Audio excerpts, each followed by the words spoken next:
At T-Mobile, our critical mission is providing unparalleled 5G coverage for when connectivity is mission critical. Introducing T-Priority, America's best 5G network experience for first responders, even in times of congestion. More capacity, faster speeds, better coverage. T-Priority from T-Mobile, built for tomorrow's emergencies, ready today. Discover more at t-priority.com. For qualifying organizations on eligible rate plans, coverage not available in some areas and may be impacted by emergencies.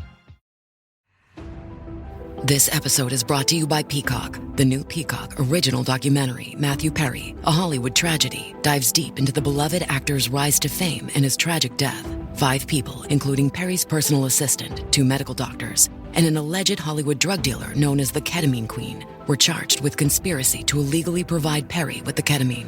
Explore the details of the case in this heartbreaking special, streaming now only on Peacock.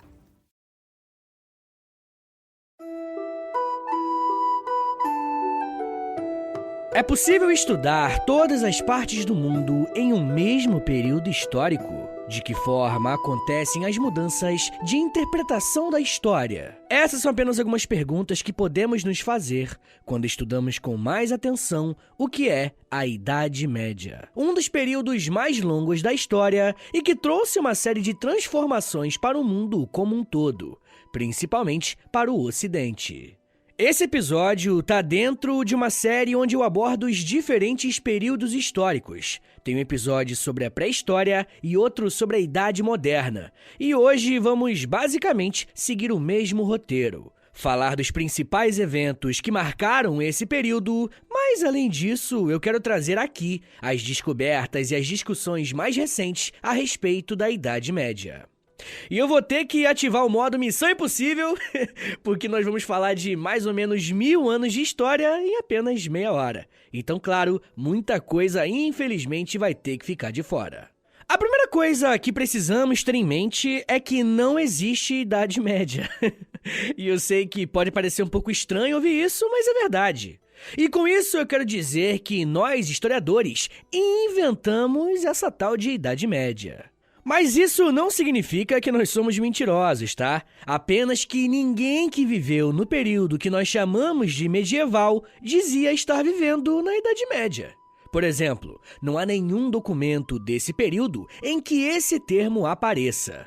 Então, Idade Média é um termo criado pelos historiadores para abordar um longo período, normalmente dividido entre 476 a.C.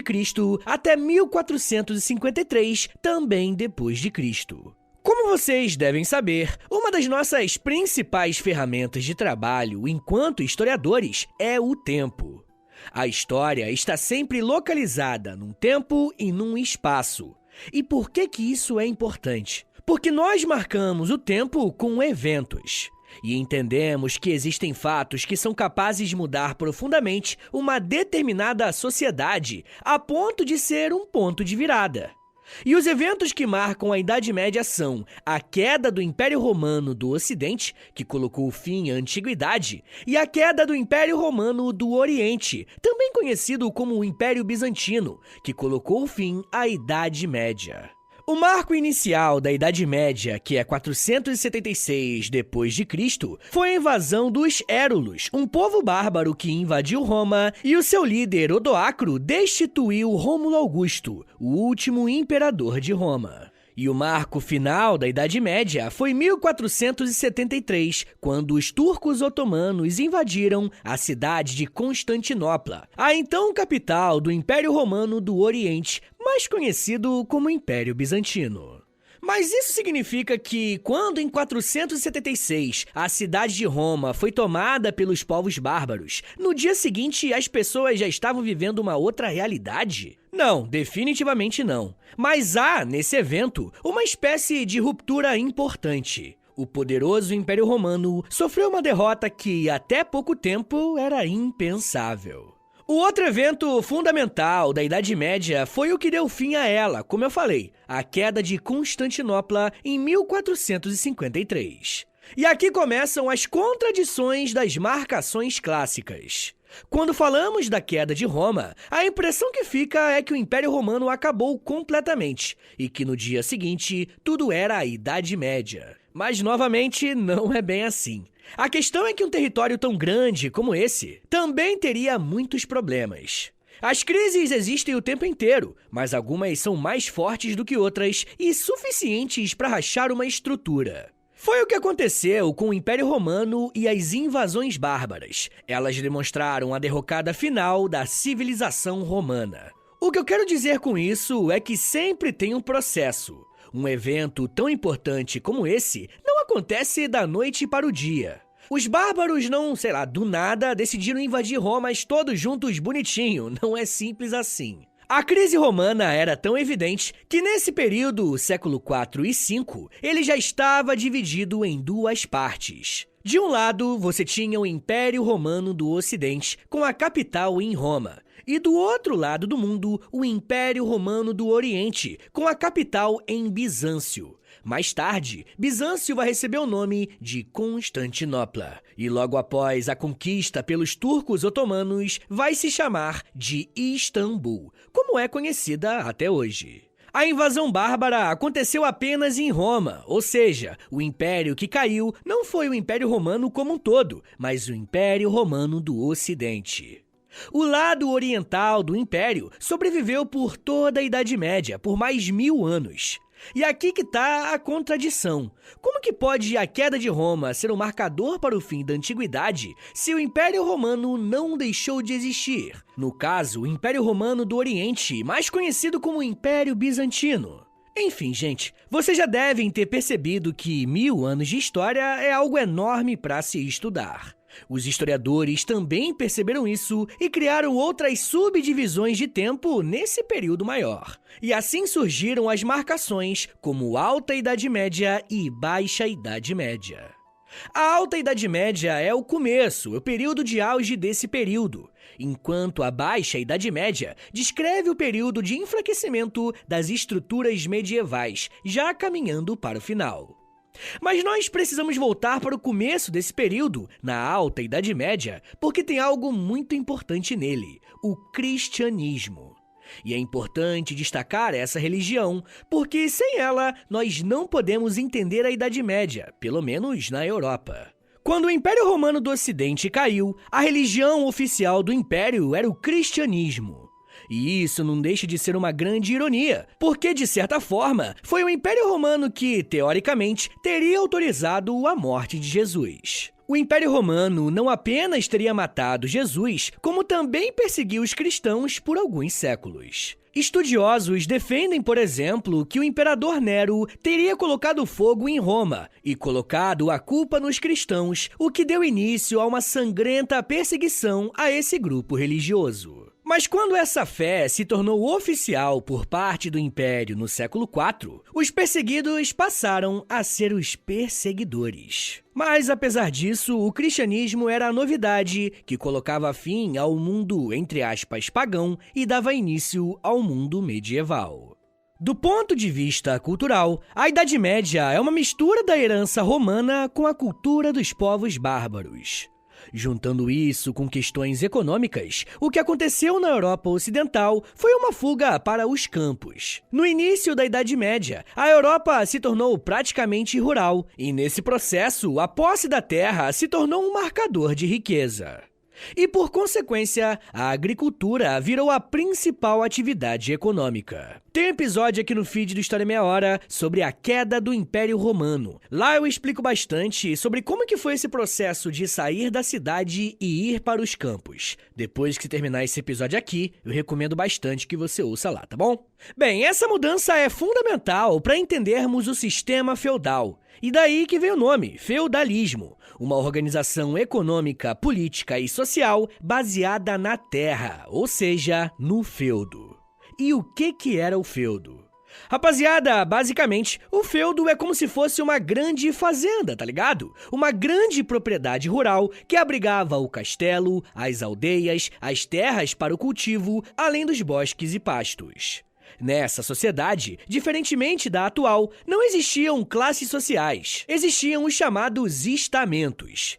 Em geral, os historiadores especialistas em Idade Média não curtem muito o termo classe para analisar esse período, porque eles dizem que esse é um conceito criado para dar conta da realidade contemporânea, que é a partir do século XVIII e XIX. Em geral, usamos o termo estamento, porque ele indica que não havia mobilidade social, ou seja, um determinado indivíduo de um grupo social dificilmente conseguia crescer para o outro. Por exemplo, a sociedade medieval era composta basicamente por 3 estamentos: o clero, a nobreza e os servos. Um servo dificilmente se tornaria parte da nobreza. Se tivesse nascido como um servo, muito provavelmente ele morreria dessa forma. A nobreza era o grupo proprietário de terras, e os nobres donos da terra eram os senhores feudais. A função deles era aplicar as leis, conceder privilégios, comercializar, administrar a justiça e até mesmo declarar guerra ou paz. Como vocês perceberam, eles tinham muito poder. Os reis possuíam prestígio junto à nobreza, mas, de fato, não tinham um forte poder político. Ao contrário do que se pode imaginar, a figura de um rei poderoso e com poder centralizado não está relacionado à Idade Média. É um fenômeno muito mais da Idade Moderna para frente. E por esse motivo, uma outra característica muito importante da Idade Média é que o poder político era extremamente descentralizado, ou seja, cada senhor feudal poderia criar as suas próprias regras e até mesmo as suas moedas. O clero não é muito difícil de imaginar quem é, né? Esse grupo social era formado por diferentes membros da igreja. E com o fim do Império Romano, a Igreja Católica alcançou muito poder e se tornou a instituição mais importante da Idade Média. E eu não estou falando apenas no campo da fé, mas também no campo econômico, uma vez que a Igreja detinha uma enorme quantidade de terras. Depois do Iluminismo, ficou difícil olhar para a Igreja com outros olhos, mas ela foi fundamental para a cultura europeia. Inclusive, as primeiras grandes faculdades da Europa foram religiosas. Os mosteiros medievais também tiveram um papel fundamental na preservação e na conservação de manuscritos sobre literatura, filosofia e ciências da Antiguidade Clássica. É evidente, porém, que a Igreja também usou desse poder para silenciar algumas vozes. E você já deve ter escutado em algum lugar que a Idade Média foi um período sem avanços científicos e até intelectuais. Mas esse pensamento está completamente equivocado, e se trata de uma visão bem reducionista daqueles que viveram depois da Idade Média, mais precisamente durante o chamado Iluminismo. Também tem um episódio aqui no feed sobre iluminismo. Depois que terminar esse aqui e aquele outro da queda do Império Romano, você ouve ele, tá bom? Bem, o que não existia era a forma de fazer ciência que os iluministas entendiam ser o correto. Mas esse ponto também é interessante para a gente pensar como que um período histórico pode ser alvo de disputas. O próprio termo Idade Média, que foi cunhado depois da Idade Média, pode indicar algo sem importância, uma vez que é algo que está no meio, algo que é medíocre. Enfim, o terceiro estamento era dos servos. E é importante a gente ter em mente que servos não é a mesma coisa que escravos, tá bom? A relação de trabalho de um servo é baseado em questões morais, como a lealdade com o senhor feudal. E é claro que os servos também estavam presos à terra. Como eles não tinham condições de serem donos da propriedade, eles passaram a trabalhar na propriedade do seu senhor feudal, onde eles estavam submetidos a diversos deveres, serviços e muitos impostos.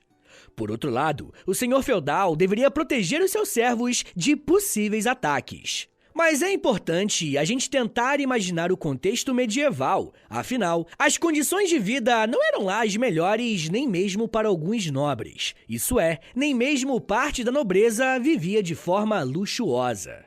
Em relação aos estudos, apenas os membros da igreja, e nem todos, tinham acesso à cultura letrada.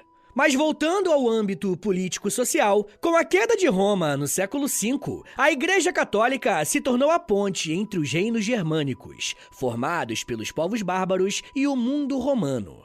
Aos poucos, os povos germânicos que não eram originalmente cristãos católicos foram abandonando as suas crenças e incorporando costumes da fé cristã. Muito do que conhecemos até hoje sobre o cristianismo tem origem nos povos bárbaros ou em tradições pagãs romanas. E, de fato, nem sequer é correto falar sobre origem quando falamos de cultura, porque a cultura, por si só, é uma mistura de outras culturas, tá ligado? Bem, o fato é que a fé cristã se expandiu por toda a Europa, reforçando o poder do Papa em paralelo com o poder germânico. Nesse ponto, sem dúvidas, o maior nome desse período é Carlos Magno e o Império Carolíngio. Quando falamos de carolíngio, estamos falando de uma dinastia que governou o território franco. E esse era um grupo dos povos germânicos que se estabeleceram na região da Gália por volta do século V. E a história dos francos se inicia quando Clovis se tornou rei em 481. Com a sua coroação, começa a dinastia Merovingia. Durante o seu governo, Clovis se converteu ao cristianismo e fez dela a principal religião da Europa Central, pois tinha conquistado toda essa região. Acontece, porém, que a dinastia Merovingia entrou em crise e, no século VIII, os reis chegaram a ser chamados de reis inúteis. Que vacilo, né? Bem, com isso, os reis começaram a conceder poderes políticos a um grupo de funcionários que recebeu o nome de prefeitos do palácio, e o mais famoso deles foi Carlos Martel. Martel conseguiu reconhecimento graças à sua vitória contra a expansão árabe-muçulmana na Batalha de Poitiers, em 732. Nessa altura, o século VIII, o islamismo já era uma religião bem estabelecida e em franca ascensão, mostrando que, a partir dali, a Idade Média também poderia ser encarada como o confronto e a relação entre duas religiões, o cristianismo e o islamismo. Após terem conquistado toda a Península Arábica e o norte da África, os árabes muçulmanos se encaminharam em direção à Europa, pela Península Ibérica. Claro que a luta de Martel foi bem vista pela Igreja Católica, que apoiou o pai e o filho, Pepino o Breve.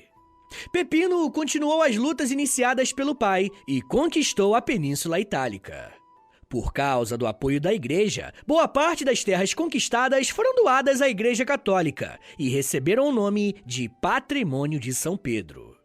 Após a morte de Pepino, finalmente chegou ao poder Carlos Magno. E a expansão seguiu firme e forte, com Magno subjugando os povos lombardos e saxões, e depois os eslavos ao norte da Europa. Todos eles se converteram ao cristianismo, e então, no ano 800, o Papa Leão III coroou Carlos Magno como imperador do Sacro Império Romano Germânico. Esse episódio, ele é bom para eu indicar vários outros que já tem aqui no feed, tá? Tem episódio sobre o Carlos Magno, um outro sobre o Sacro Império Romano Germânico, tem episódio sobre cristianismo e outro sobre islamismo. Eu acho que todos eles, né, são meio que galhos, e esse episódio aqui de Idade Média, ele é como se fosse o grande tronco da árvore, beleza? Mas enfim, gente, quase 4 séculos após a queda de Roma, a Europa voltava a ter um grande império. Eu ainda quero falar mais sobre o desenvolvimento da Idade Média, os seus principais acontecimentos e algumas tretas envolvendo esse período. Mas me dá um minutinho aí, tá, gente, que daqui a pouco a gente volta e eu falo um pouco mais sobre peste, guerras, religião, debates e narrativas. Segura aí, que é um minutinho só.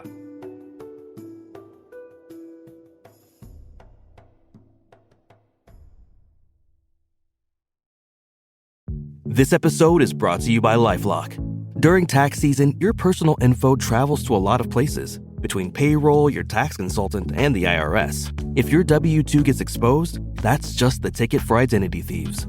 That's why LifeLock monitors millions of data points every second. If your identity is stolen, they'll fix it guaranteed or your money back. Don't let identity thieves take you for a ride. Save up to 40% your first year. Visit LifeLock.com/podcast. Terms apply. Eu sempre sonhei em poder viver de criação e de educação. E graças ao apoio de vocês lá no Apoia-se, isso se tornou realidade. Entre em apoia.se/História em Meia Hora, que com 10, 20 ou 30 reais por mês, você não só contribui para esse trabalho continuar acontecendo, como também recebe recompensas exclusivas para os apoiadores. Com 10, você tem acesso a um podcast semanal exclusivo.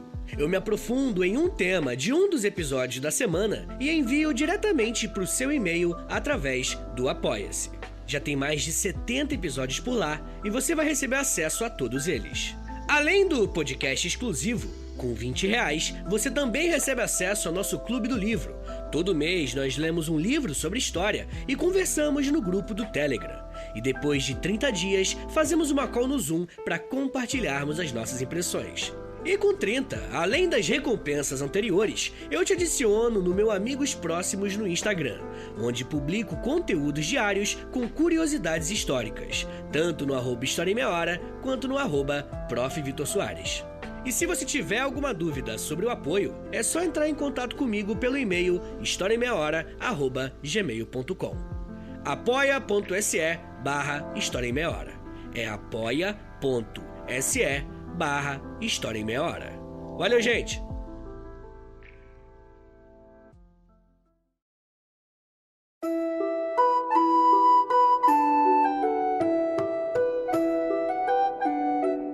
Abre aspas. A Europa cristã não passa de um belo ente de razão que se foi forjando na cabeça dos historiadores, como uma sequela de sua obrigação profissional de dividir e de delimitar os acontecimentos históricos, reduzindo estruturas sociais e culturais muito complexas a conceitos simples. É chamada também de cristandade ocidental para distingui-la do Oriente cristão, aquela parte da cristandade também na Europa, sob o domínio de Bizâncio, sem influência direta do Papa de Roma. A historiografia centro-europeia tende a identificar o Ocidente cristão com o Sacro Império Romano Germânico, cuja cabeça visível era no domínio temporal o imperador e a cabeça espiritual o Papa de Roma. Fecha aspas. Esse trecho faz parte de um artigo do historiador Fernando Domingues Riboira. E a sua afirmação é bastante forte, mas muito importante para questionarmos tudo o que foi dito até aqui sobre a Idade Média. A primeira e imediata provocação de sua afirmação é a de dizer que, abre aspas, a Europa cristã não passa de um belo ente de razão que se foi forjando na cabeça dos historiadores. Fecha aspas. E em sua obra, o Riboira argumenta que a história do cristianismo ocidental é contada como uma história de conflitos delimitados ao espaço geográfico que engloba a Alemanha, França e Itália, principalmente os dois primeiros. E é como se a história do cristianismo e a história de alguns países da Europa fossem a mesma coisa, tá ligado? Bom, mas qual que é o problema em acreditar nisso? Rapaziada, a questão é que quando achamos que a Idade Média é um sinônimo de cristianismo ou de Europa, acabamos deixando outras regiões do mundo e outras experiências de fora. Por exemplo, alguns anos atrás, você não veria em livros didáticos a presença de reinos medievais no continente africano. Quem é ouvinte do História em Meia Hora há mais tempo já sabe que tivemos o exemplo do Reino de Gana, que existiu entre os séculos 6 e 8 e era um grande ponto de extração do ouro. Além dele, o Império Mali teve início em 1235 e só foi cair no século 17. Quando alimentamos essa percepção de que a Idade Média é igual à Europa, a gente acaba perdendo a oportunidade de conhecermos outras regiões do mundo no mesmo período. Se voltarmos para a Ásia, por exemplo, veremos que o Império Mongol teve início aproximadamente no ano de 1209 e sob a liderança de Gengis Khan, que foi um dos líderes militares mais poderosos de toda a história. Mas um outro equívoco em relação à Idade Média é em relação à religião. Por conta do cristianismo e a Igreja Católica serem instituições tão fortes, achamos que toda a Europa era de fato cristã ou muçulmana. E a Espanha vem desmistificar um pouco essa ideia. Ao contrário do que podemos imaginar hoje, durante o período medieval na Espanha, conviveram de forma bem pacífica as 3 principais religiões monoteístas do mundo: o judaísmo, o cristianismo e o islamismo. Pois é, judeus, cristãos e muçulmanos compartilharam a mesma região por muitos séculos. Há ainda hoje resquícios desse convívio pacífico. Nas cidades ao sul da Espanha, como Sevilha, Granada e Córdoba, é possível encontrar monumentos religiosos ligados às 3 religiões que sobreviveram até os dias atuais. De acordo novamente com o historiador Fernando Domingues Riboira, a convivência religiosa na Espanha era muito mais pacífica. Abre aspas. O infiel, para o francês, era um ser humano fora da sociedade cristã. Uma pessoa que não cria naquilo que fundamentava a sua existência, muçulmanos ou judeus. Mas era principalmente uma pessoa que ele até sabia que existia, mas nunca tinha visto. Já para o espanhol, o infiel era uma pessoa de carne e osso, com quem ele se encontrava todos os dias na rua e de quem podia necessitar assistência médica, de quem comprava pão ou berinjelas, ou com quem tinha brincado quando era criança. Esta realidade tão simples não deve ser esquecida ao se propor diferentes visões da humanidade dentro de uma generalizada e hipotética cristandade ocidental. Fecha aspas. Ou seja, gente, o que esse autor está tentando nos dizer é que é um erro achar que, durante a Idade Média, o cristianismo foi a única religião presente na vida de todos os europeus. O ponto crucial da Idade Média na Península Ibérica é a presença árabe muçulmana. No século X, a presença árabe era focada mais na região sul da península, em ampla ligação com o norte da África e a capital do governo árabe, o Califado, que ficava em Córdoba. O Califado de Córdoba foi a época de crescimento cultural, político e comercial da região, que recebeu o nome de Al-Ándalus. A política externa do Califado de Córdoba se relacionava com os reinos cristãos da Península Ibérica, como os reinos de Leão, Navarra e Castela, a ponto deles pagarem tributos para os muçulmanos. A economia do califado baseava-se no comércio com amplo uso de moedas, na indústria artesã e possuía técnicas agrícolas muito desenvolvidas. Além disso, Córdoba, a capital do califado, possuía cerca de 70 bibliotecas, universidades, escolas de medicina e também escolas de tradução para o árabe de obras que estavam em grego e em hebraico. Os pensadores da região de Al-Ándalus se tornaram grandes filósofos, matemáticos e astrônomos. Muitos historiadores defendem que foi graças a esse contato com os árabes que os ibéricos conseguiram desenvolver as técnicas navais que os colocaram como pioneiros a atravessarem o Atlântico e, um século depois, desembarcarem na América. O califado existiu em 1031, quando foi abolido e fragmentou-se em diversos reinos muçulmanos conhecidos como taifas. Vocês percebem que, falando assim, nem parece que estamos falando do período medieval? Pois é, né? Mas estamos falando sim, gente. O Califado de Córdoba existiu ao mesmo tempo que o Sacro Império Romano Germânico e existiu também dentro da própria Europa. Dessa forma, eu acho que nós podemos construir a ideia de uma Europa unificada pelo cristianismo e que era igual em todos os lugares. Além da questão do Islã, esse caso da Espanha nos mostra que o judaísmo também se fez bastante presente durante a Idade Média. A influência judaica na Península Ibérica se deu basicamente no comércio, mas acima de tudo na administração das leis. As principais leis espanholas, como a Las Siete Partidas, é inegavelmente influenciada pelos magistrados judeus. Porém, por mais que em alguns lugares da Europa existisse essa relação de proximidade entre diferentes tipos de fé, isso não aconteceu em outras regiões. Um grande baque para a Igreja Católica foi no início do século XI, num evento conhecido como o Grande Cisma do Oriente. Você se lembra que eu falei agora há pouco que foi na parte final do Império Romano que o cristianismo se tornou a religião oficial do Império, e logo em seguida Roma foi ocupada por povos bárbaros e o Império Romano do Ocidente deixou de existir? Pois é. Nessa época, o Império Romano já estava dividido, e como nós vimos, o lado oriental sobreviveu sob o nome de Império Bizantino, ou Império Romano do Oriente. É importante enfatizar que o Império Bizantino permaneceu cristão, tá bom?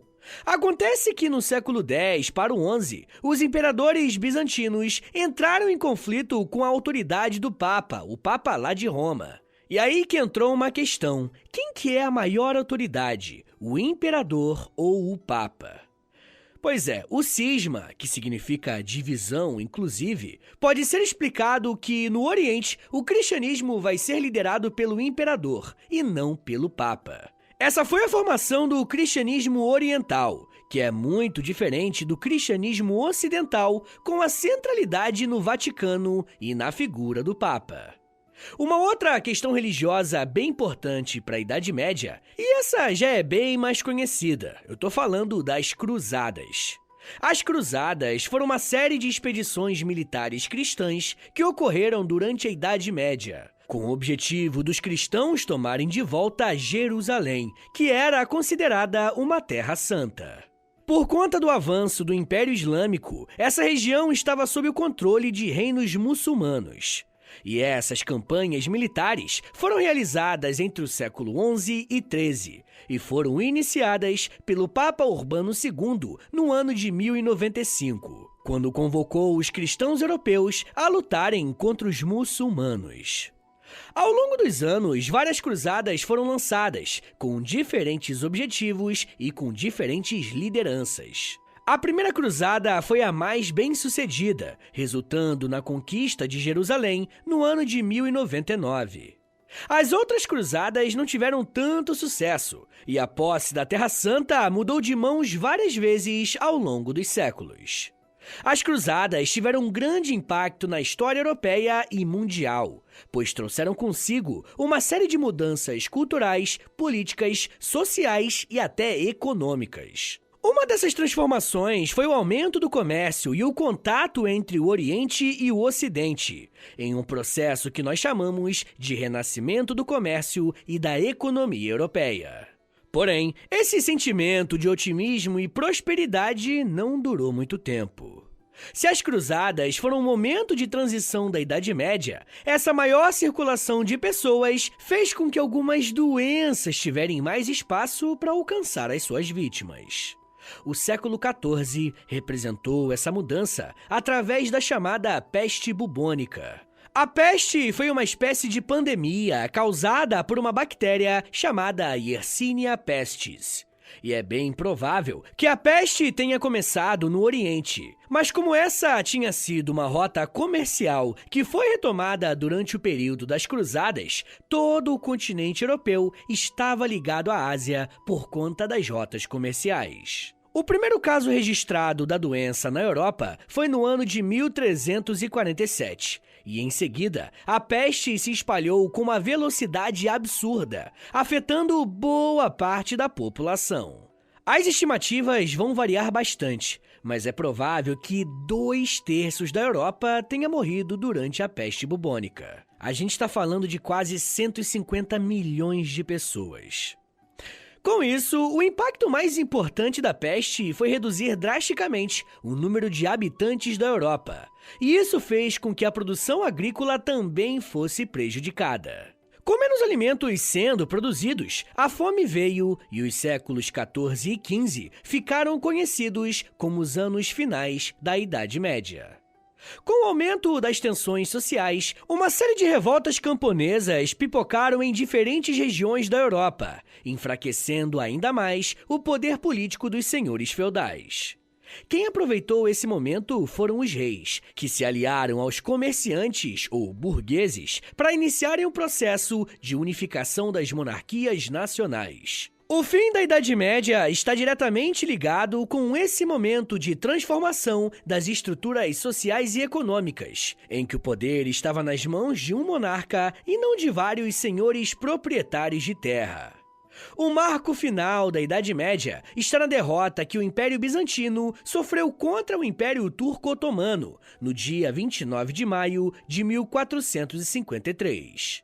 A partir de então, o mundo entrava no que os historiadores chamam de Idade Moderna, um período em que os princípios medievais eram rejeitados, uma vez que o mundo estava diante de muitas e muitas mudanças, como por exemplo o descobrimento de um novo mundo, que na verdade era só mais um continente. Mas isso já é um papo para uma outra meia hora.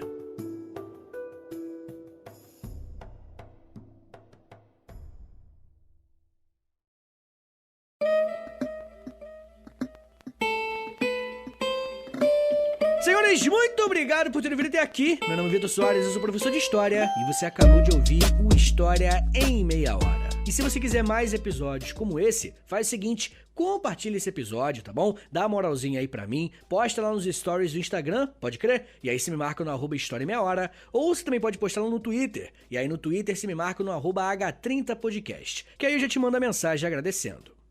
Rapaziada, uma coisa que é importante pra caramba é o seguinte, se você gosta do História em Meia Hora, se você já aprendeu comigo, já riu comigo, se você quer ver esse podcast por muitos anos de pé ainda, faz o seguinte, dá uma passada lá no meu Apoia-se, beleza? É apoia.se/História em Meia Hora. Lá tem mais de 100 episódios exclusivos, tem Clube do Livro, lá no Apoia-se também tem conteúdo diário lá no Instagram, no Close Friends, mas faz o seguinte, entra lá no apoia.se/História em Meia Hora, que lá tem bonitinho, tudo explicado, o que plano dá, né? Cada recompensa de cada plano.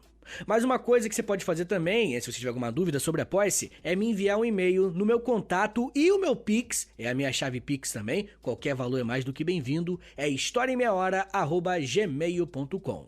Rapaziada, o História em Meia Hora tem a parceria com a Loja, beleza? Entra no site deles, é loja.com.br, LOLJA, Loja. Entra na loja.com.br, digita História em Meia Hora, que você vai ser transportado pra nossa lojinha. Lá tem moletom, tem blusão, tem regata, tem um monte de camiseta maneiríssima e tudo original do História em Meia Hora, tá? Tudo umas estampas, tudo meio que de história, meio engraçadinha também, tá ligado? Então entra lá, além de você ficar gatão, gatona, mostrando pra todo mundo que você gosta de história, você também ajuda o meu trabalho, beleza?